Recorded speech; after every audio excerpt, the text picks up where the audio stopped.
happiness, womanhood, and meaning in a confused generation. Choices and the cost of losing meaning. The conversation does not begin with ideology, but with a challenge. The student questions whether happiness surveys should be trusted at all. Can self-reported data truly capture fulfillment?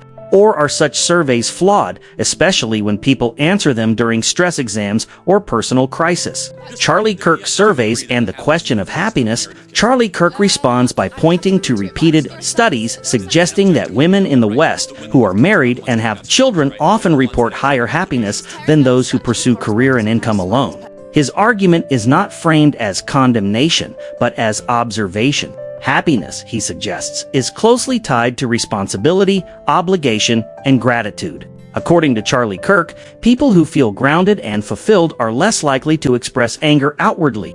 He draws a contrast between gratitude and destruction, implying that unhappiness often manifests socially through resentment, unrest, and loss of meaning. The student pushes back firmly. She argues that surveys are an unreliable foundation for psychology and sociology.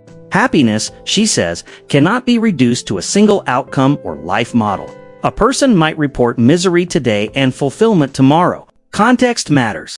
Structure, support, and social reality. The debate then shifts from data to structure. The student introduces examples from Nordic countries where women participate heavily in the workforce while also reporting higher life satisfaction. Why? Because these societies offer paid parental leave, childcare, and shared responsibility. Her point is clear. If society values women, families, and children, it must support them structurally. Otherwise, choice becomes pressure and ideals become burdens. At this moment, something important happens. Charlie Kirk acknowledges agreement.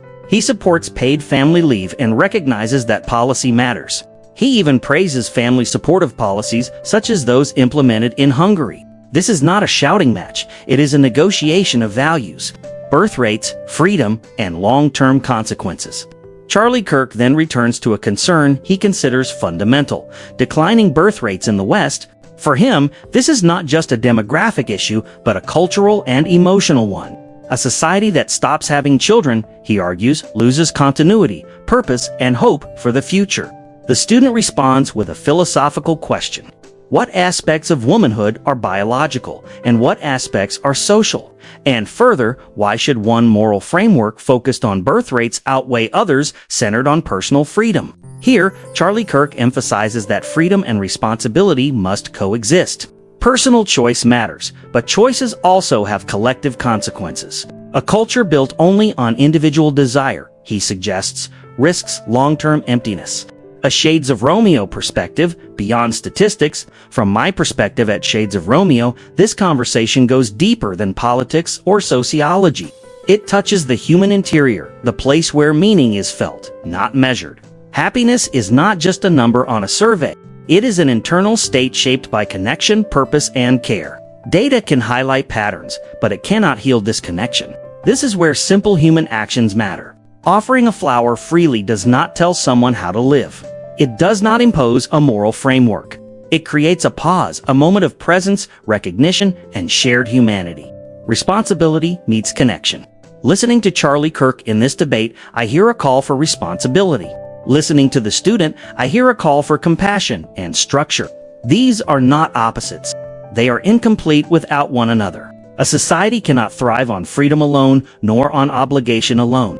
It needs meaning, something that connects inner fulfillment with outward responsibility.